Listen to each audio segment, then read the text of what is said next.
자, 여러분 안녕하세요. 제8회 사례 문제 해설 시작하도록 하겠습니다. 자, 제1문의 1번 문제부터 시작하도록 하죠.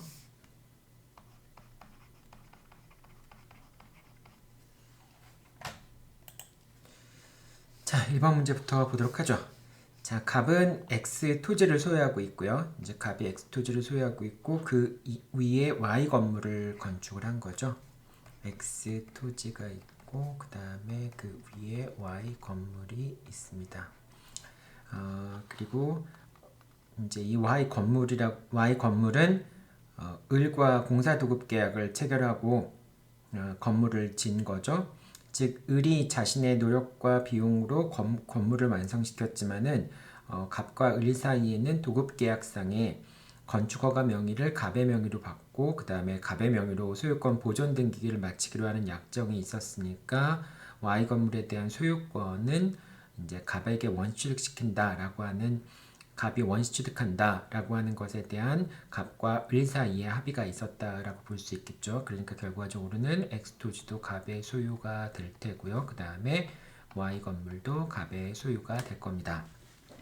그런데 갑이 사망한 다음에 상속을 원인으로 해서 병 1과 병 2, 그 다음에 병 3이 각각 2분의 1, 그 다음에 4분의 1, 2분의 1의 지분 비율로 소유권 이전 등기가 맞춰졌습니다. 자, 그런데 이제 병 3이 사망하였는데 병상의 상속인이 없었던 겁니다.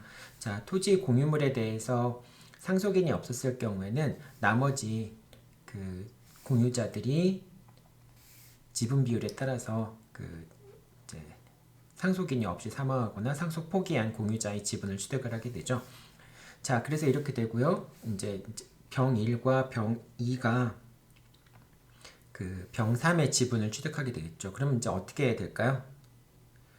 자, 2분의 1. 그러니까 이제 얘가 1,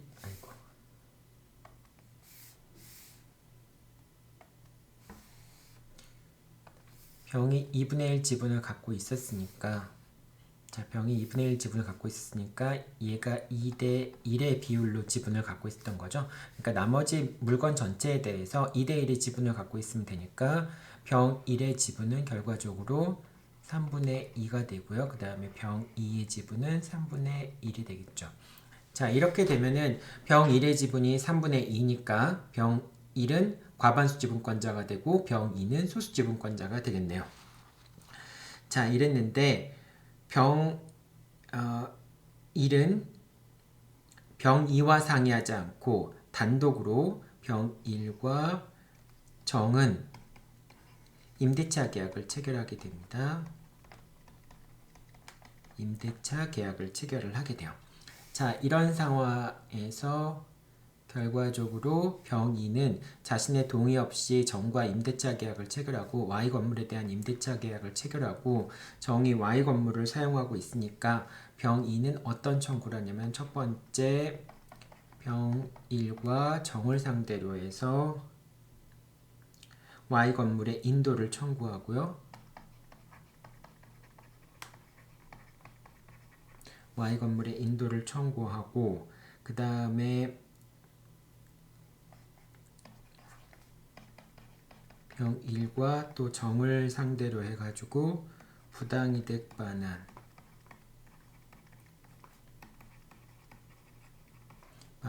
10개월 동안의 차임인 1억 2천에 대해서 부당이득 반환 청구를 한 그런 사안입니다.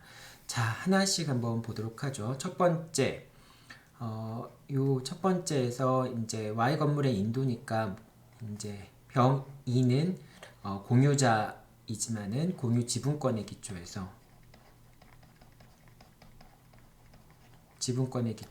물권적 청구권을 행사할 수 있죠. 물권적 청구권을 행사할 수 있습니다. 그러니까 당연히 병 2는 불법 점유하고 있는 정. 만약에 정이 불법 점유하고 있다면은 그 다음에 공유자 1인이 단독으로 점유하고 있다면은 그 단독으로 점유하는 공유자에게 반환 청구를 할 수 있는데 보존행위로서 반환 청구를 할 수 있는 거죠. 그런 권리는 있는데 문제는 이제 병 1이 과반수 지분권자잖아요. 그러니까 병 1이 과반수 지분권자로서 공유물을 관리할 수 있기 때문에 그 과반수 지분권자한테 반환 청구할 수 있겠느냐 여부가 문제가 될 수 있습니다. 자, 제일 처음에 일단 정에게 반환 청구할 수 있느냐. 정은 지금 Y 건물의 직접 점유자잖아요. 직접 점유자잖아요. 그러니까 병 2가 소유자이고 그 다음에 정이 점유자이고 점유자이기 때문에 그러니까 소유권의 기초에서 반환 청구권을 행사할 수 있고요. 문제는 정이 이 목적물을 점유할 수 있는 Y 건물을 점유할 수 있는 권한을 갖고 있느냐 여부가 문제가 될 텐데 지금 정은 임차권을 갖고 있죠. 그리고 이 임차권은 과반수 지분권자로부터 설정받은 것이기 때문에 유효한 임차권이 되는 거죠. 따라서 정은 이 Y 건물을 점유할 수 있는 권한을 가진 자이기 때문에 그렇기 때문에 병 2는 정에게 목적 Y 건물의 반환을 청구할 수 없게 되죠. 자, 그 다음에 병 2가 병 1에게 반환을 청구할 수 있겠느냐? 뭐 병 1이 만약에 목적물 전체를 점유하고 있다고 한다면은 그러면은 이제 병 1은 이제 과반수 지분권자에 해당하는 거니까 그 과반수 지분권자가 적법한 방법으로 목적물을 점유하고 있는 거니까 반환 청구를 할 수 없겠죠. 자, 그런데 지금 여기서는 병 2는 소유권의 기초에서 공유 지분권의 기초에서 반환 청구권을 행사하는 거란 말이에요. 자, 그랬을 때 소유권의 기초에서 반환 청구권을 행사할 때는 누구한테만 행사할 수 있어요? 직접 점유자한테만 행사할 수 있고 간접 점유자에게는 반환 청구권 행사할 수 없죠. 자, 그래서 지금 병 1 같은 경우에는 Y 건물을 정에게 임대를 해줬기 때문에 병 1은 간접 점유자라고 얘기할 수 있겠죠. 그러니까 병 2는 병 1에게 반환 청구를 할 수 없겠죠. 병 1은 직접 점유자가 아니기 때문에 병 1에게 반환 청구를 할 수 없고 정은 임차권이라는 권한을 갖고 있고 그리고 과반수 지분권자로부터 그 임차권을 설정받은 것이기 때문에 유효한 권한을 갖고 있기 때문에 정에게는 반환 청구를 할 수 없다라고 하는 겁니다. 그래서 결과적으로 Y 건물의 인도에 관한 청구에 대해서는 병 1에 대한 청구도 정에 대한 청구도 모두 다 기각이 되겠죠. 자, 그럼 이제 부당이득 반환 청구를 넘어가겠습니다. 자, 부당이득 반환인데 1억 2천에 대해서 부당이득 반환 청구를 했는데 자, 일단은 지분 범위 내에서만 부당이득 반환 같은 경우는 지분 범위 내에서만 반환 청구를 할 수 있죠. 그러니까 병 2는 이 1억 2천 전부에 대해서 반환 청구를 할 수 있는 건 아니고 3분의 1의 지분에 대해서 일단 4천만 원에 대해서 부당이득 반환이 성립한다면은 그걸 청구를 할 수 있겠죠. 자, 먼저 정에 대한 청구를 한번 볼게요. 정에 대해서 Y 건물을 사용한 것에 대한 그 10개월 분의 차임 상당의 부당이득 반환 청구하는 거. 그러면 정이 취득한 것이 법률상 원인이 없어야 되는데 목적물을 사용 수익한 것에 대해서 법률상 원인이 없어야 되는데 지금 정은 임차권의 기초에서 Y 건물을 사용 수익하고 있는 거죠. 사용하고 있는 거죠. 그렇기 때문에 정은 법률상 원인을 갖고 Y 건물을 사용하고 있는 것이기 때문에 정은 부당이득을 했다라고 얘기할 수 없습니다. 자, 반면에 병 1이라고 하는 공유자는 과반수 지분권자이기 때문에 공유물에 대해서 관리 방법을 정할 수 있고 뭐 단독으로 임대 여부를 결정할 수 있지만은 그렇게 과반수 지분권자가 공유물의 관리 방법을 정한다고 해서 공유물 전체로부터 나오는 이익을 과반수 지분권자가 독점적으로 취득할 수 있다라고 하는 건 아니죠. 자, 따라서 병 1이 만약에 여기 임대 수익 전부를 다 자기가 독차지했다면은 그러면은 병 2는 병 1에 대해서 당연히 지분 비율에 따라서 부당이득 반환 청구를 할 수 있겠죠.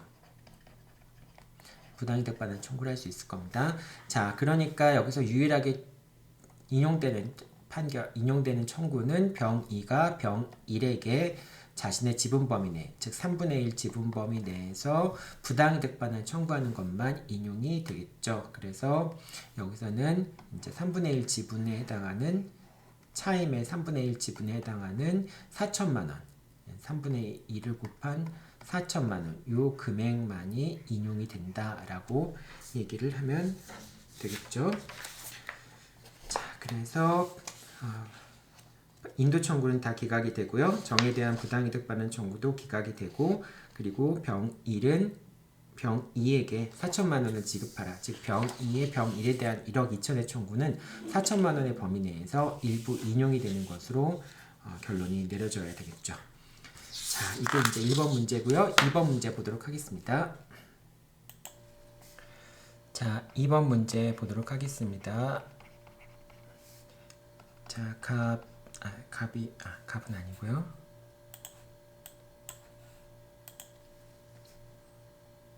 자, 병2, 병1, 병2, 병3이 있고, 아까 지분 비율은 2분의 1, 4분의 1, 4분의 1이었죠. 자, 그런데 갑 1은 무와 X토지에 대한 매매 계약을 체결을 하였습니다. 그런데 병 1은 갑 2와 갑 3과 논의하지 않고 무와 매매 계약을 체결하였습니다. 매매 계약을 체결하였는데 이제 갑 1은 갑 2와 갑 3의 대리인인 것처럼 이제 이 사람은 병 2와 병 3의 대리인인 것처럼 위조해서 그 상대방을 속여서 그래서 Y 건물 전체에 대해서 X토지 전체에 대해서 매매 교섭을 진행해서 소유권을 진행시킨 겁니다. 이 X토지에 대해서 매매 계약을 체결한 것이죠.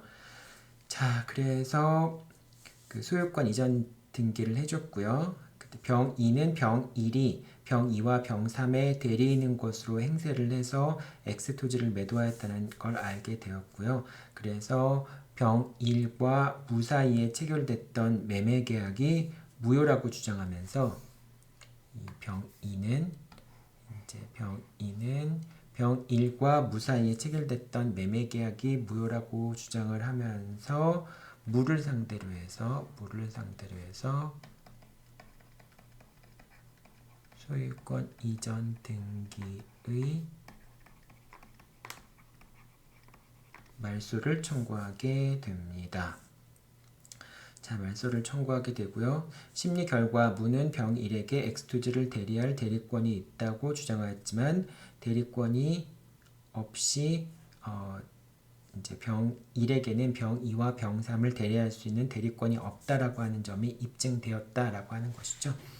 자, 이랬을 경우에 병 2의 무에 대한 말소 등기 청구가 인용이 될 수 있는가 여부가 이제 문제가 되는 겁니다. 당연히 병 2는 공유자니까 공유자는 단독으로 보존행위를 할 수 있죠. 보존행위를 할 수 있기 때문에 무효인 등기의 말소 청구도 가능합니다. 따라서 병 2는 무를 상대로 해서 X토지에 대한 소유권 이전 등기, 지분 소유권 이전 등기의 말소를 청구할 수 있게 되겠죠. 다만 지금 이 경우에는 이전 등기가 무효로 되는 거는 갑 2와 갑 3의 지분만이 무효로 되겠죠. 왜냐하면 병 1은 자신의 지분을 무한테 파는 거는 가능했잖아요. 지금 병 1이 문제가 되는 거는 병 2와 병 3의 지분을 팔았기 때문에 문제가 되는 것이죠. 따라서 병 2는 공유물의 보존행위로서 무효한 등기의 말소를 청구할 수 있겠지만 지금 병 1의 등기는 이거는 뭐 자신의 지분을 파는 거니까 병 1의 지분 이전 등기까지 무효라고 얘기할 수는 없고 병 2와 병 3의 이전 등기가 무효라고 얘기할 수 있겠죠.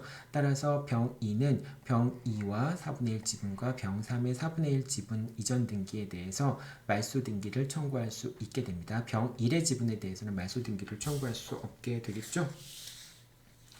자, 그게 이제 2번 문제의 기본적인 내용입니다. 자, 그러면 이제 2번 문제 봤고요. 3번 문제 한번 보도록 하죠. 자, 3번 문제는 같이 한번 보도록 하죠. 사실관계가 동일하니까요. 3번 문제. 자, 3번 문제에서는 이제 병 2가 무를 상대로 해서 소를 제기했는데 이제 거기에 대해서 무가 표현 대리 주장을 한 거죠. 표현 대리 주장을 한 겁니다. 즉 병 1이 병 2와 병 3에게 대리권을 수여받은 것 같은 외관이 형성되었기 때문에 그것이 뭐 이제 125조의 대리권 표시에 의한 표현 대리이든 126조의 권한을 넘은 표현 대리이든 어쨌든 표현 대리가 성립한 표현 대리 주장이 성립해가지고 그래서 결과적으로 엑스토지 전부에 대해서 무가 유효하게 매매 계약이 체결되었다라고 하는 것을 병 2와 병 3한테도 주장할 수 있는 그런 사안이 됩니다. 자, 그래서 이제 패했는데 근데 이제 그 표현 대리가 성립했기 때문에 무권 대리라고 하는 주장이 인정이 되지 않아서 그래서 이제 병 2의 청구가 깨진 상황에서 병 2는 다시 병 1과 무가 체결한 계약 이제 이 무가 체결한 이 매매 계약 자체가 이 매매 계약이 통정허위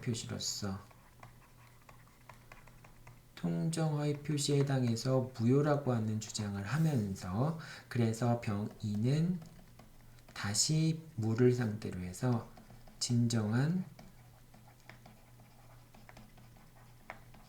등기명의 회복을 원인으로 한 소유권 이전 등기를 청구를 하게 됩니다. 자, 이 문제는 사실은 우리가 이제 그 등기의 유효성 부분에서 실체 관계와 등기가 다른 경우에 대한 내용에서 살펴봤던 얘기가 되겠죠. 자, 여기서는 지금 등기가 무효이냐라고 하는 것의 그 원인, 즉 무권 대리이기 때문에 등기가 무효이냐, 통정허위 표시로서 무효이냐라고 하는 등기의 무효사유라고 하는 것은 공격 방어 방법에 불과한 것이죠. 따라서 통정허위 표시로서 무권 대리로서 무효라고 주장했다가 패소했을 경우에는 다시 통정허위 표시로서 무효라고 주장하는 것은 안 되죠. 기판력에 반하는 것이죠. 자, 그래서 이제 병 2가 무권 대리를 주장하면서 그래서 병 2와 병 3의 등기의 말소를 청구했다가 무의 표현 대리 주장 때문에 깨졌다.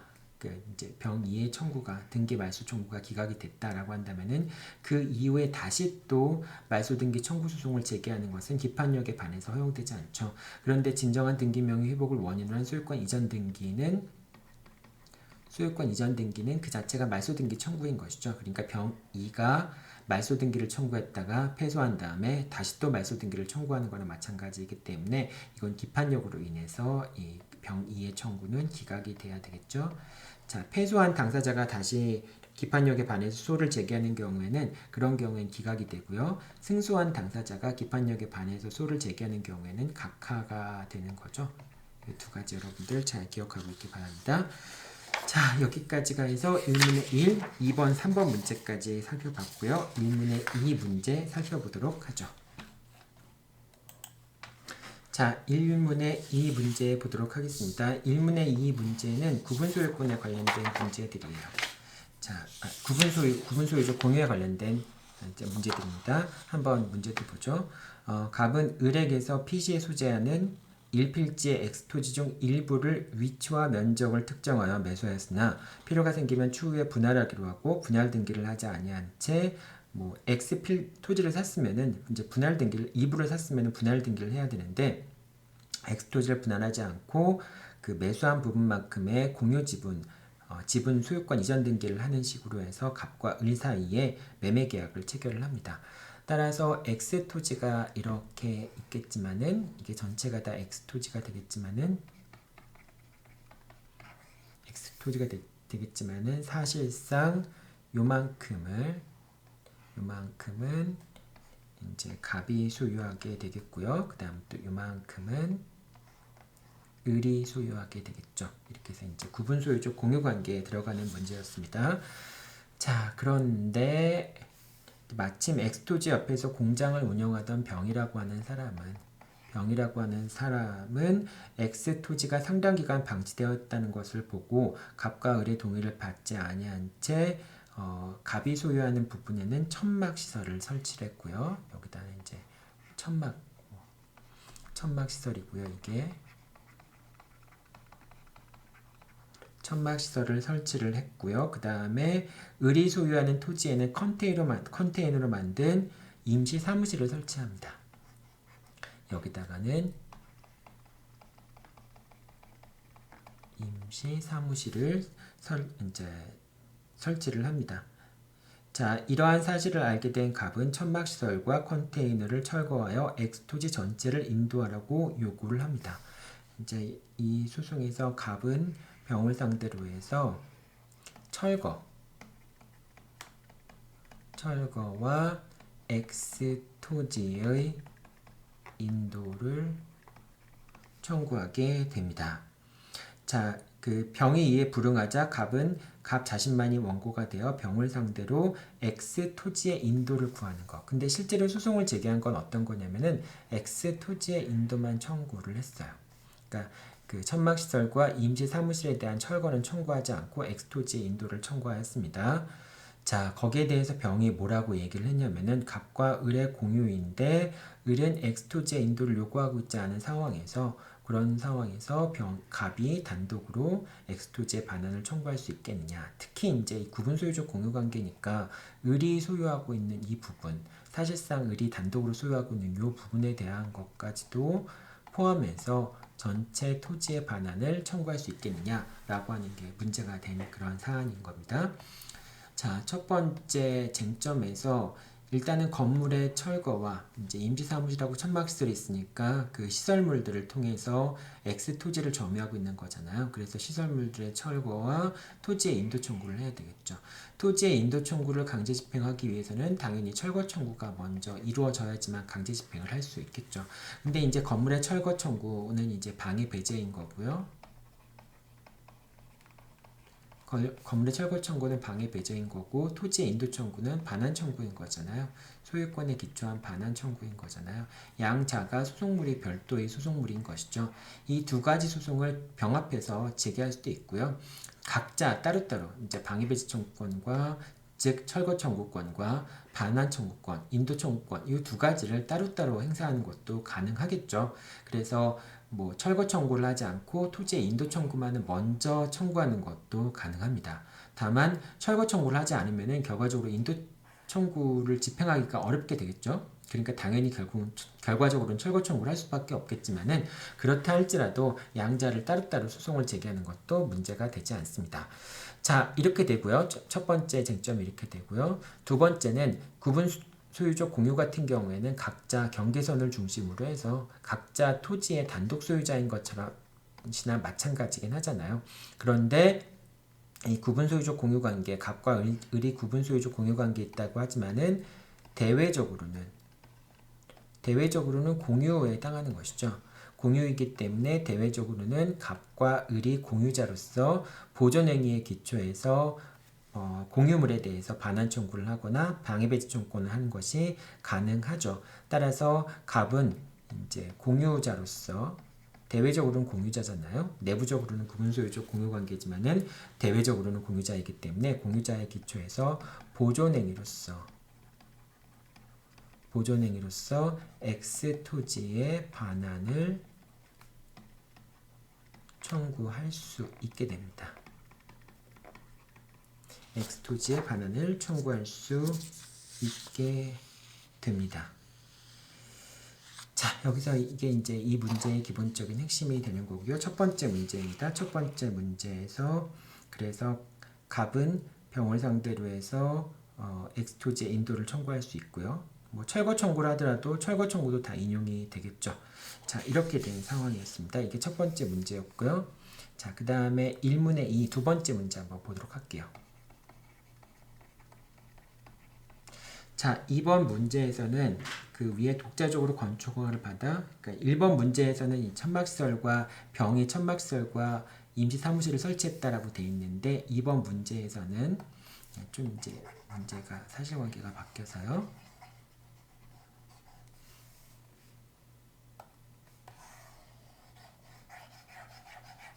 사실관계가 좀 바뀌어서 갑과 을이 공유하고 있는 건 맞는데 이제 갑과 을이 단독으로 자기가 소유하고 있는 토지 위에 독자적으로 건축 허가를 받아서 각자의 건물을 각자의 비용으로 신축했습니다. 여기서 이제 갑은 건물을 건축을 하고요. 그 다음에 을도 자신의 건물을 건축을 하게 됩니다. 자, 그리고 각 건물의 1층 바닥의 기초 공사를 마치고 건물의 벽과 지붕을 건축하던 중. 근데 이게 이제 다 건축된 건 아니고요. 건축 중에 있었던 것이죠. 건축 중에 있었던 상황에서 그 갑과 을은 공동으로 정으로부터 돈을 빌리면서 정이란 사람은 이 X 토지에 대해서 저당권을 취득을 합니다. 저당권을 취득하게 됩니다. 자, 그런 상황 이제 공동저당이 되겠죠. 갑의 지분하고 을의 지분에 동시에 저당권을 설정하는 식으로 해서 저당권을 설정했고, 그런데 갑과 을이 원리금을 연체하게 되자 정에게 돈을 못 갚게 되자 결국 X토지에 설정돼 있던 저당권이 실행이 됩니다. 이 저당권이 실행이 되어서 무가 X토지 전체에 대해서 소유권 이전 등기를 하게 됩니다. 즉 경매 절차에서 무라는 사람이 X토지의 소유권을 취득하게 되죠. X토지 소유권 취득하게 되는 상황입니다. 그러자 무가 X토지를 소유권을 취득하자 건물의 철거와 X토지 전체의 인도를 청구하는 겁니다. 그러자 무가 이제 갑을 상대로 해서 또는 을을 상대로 해서 이 건물을 이제 A 건물, B 건물이라고 얘기를 합시다. 이제 문제는 안 나와 있지만은 A 건물과 B 건물에 대해서 철거를 청구하고 그 다음에 갑과 을에게 X토지에 대해서 반환을 청구하는 그런 소를 제기한 겁니다. 자, 그럼 결과적으로는 무가 토지의 소유자이고 그 다음에 갑이 A 건물을 통해서 X토지를 점유하고 있고 을도 B 건물을 통해서 X토지를 점유하고 있으니까 점유자가 맞는 거죠. 무가 소유자이고 갑과 을이 점유자이니까 반환 청구권을 행사할 수 있고 만약에 권한이 없다고 한다면 건물의 철거와 X토지의 반환을 청구할 수 있게 되겠죠. 자, 그럼 결과적으로 이제 갑과 을이 X토지를 점유할 수 있는 권한이 있는지 여부가 문제가 될 텐데요. 자, 이 경우에는 이제 문제가 되는 게 저당권이 설정되어 있으니까 366조에 법정지상권이 발생하는가,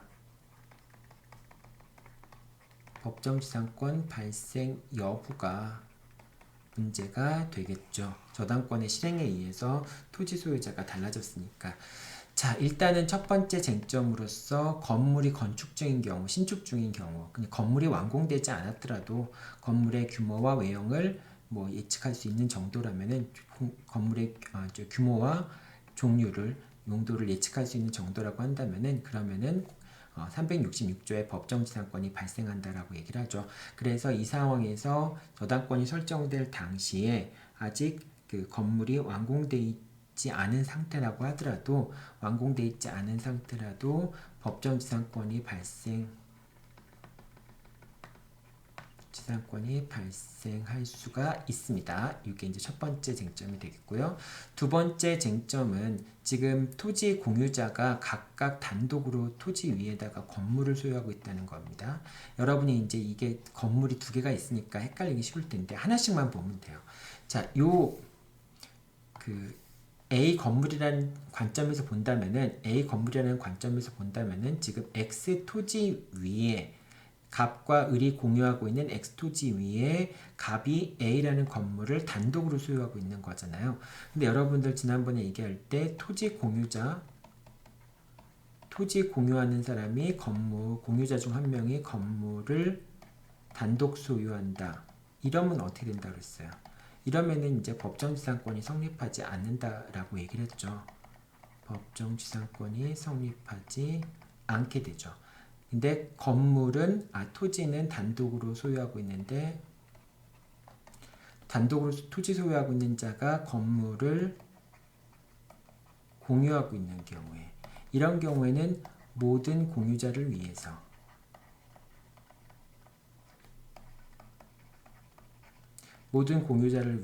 지상권이 발생을 하고 이 지상권을 모든 공유자가 중공유하는 그런 형태가 되겠죠. 자, 그래서 이 두 가지를 얘기했는데 지금 이 경우도 대외적으로 보자면 갑과 을이 토지를 공유하고 있는 상황에서 건물이 하나가 공유자 중에 단독 소유인 경우에 그런 경우에 해당하기 때문에 이 첫 번째 경우에 해당하는 것이죠. 이 첫 번째 경우에 해당하기 때문에 법정지상권이 발생하는 것이 아니지 않느냐라는 의문이 생길 수 있는데 자 이거는 지금 이렇게 첫 번째 토지 공유자가 공유자 중 한 명이 건물을 단독 소유하는 경우에 뭐 저당권이 실행됐다 토지가 뭐 이제 건물과 토지가 매매에 의해서 소유자가 달라졌다라고 하는 경우에 법정지상권이 발생하지 않는 이유는 뭐였어요? 만약에 이 경우에도 법정지상권이 발생한다라고 해버리면은 토지 공유자의 다른 이제 건물을 소유하고 있는 공유자가 아닌 다른 공유자의 그 공유 지분 자체를 토지에 대한 공유 지분 자체를 침해하는 결과를 가져오게 되잖아요. 건물 소유를 위해서 다른 토지 공유자의 지분을 침해하는 그런 결과를 가져오기 때문에 안 된다라고 하는 거죠.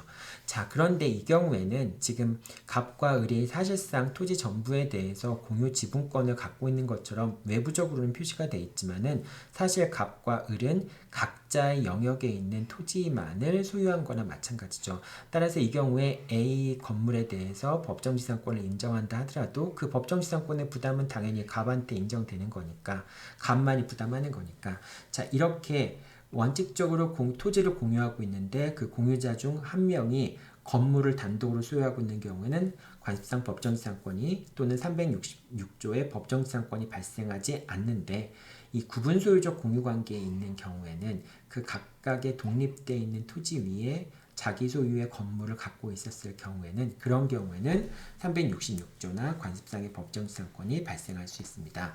그래서 이 경우에는 각자 소유하고 있는 토지 위에 건물을 진 거니까 이 경우에는 법정지상권이 발생을 하게 됩니다.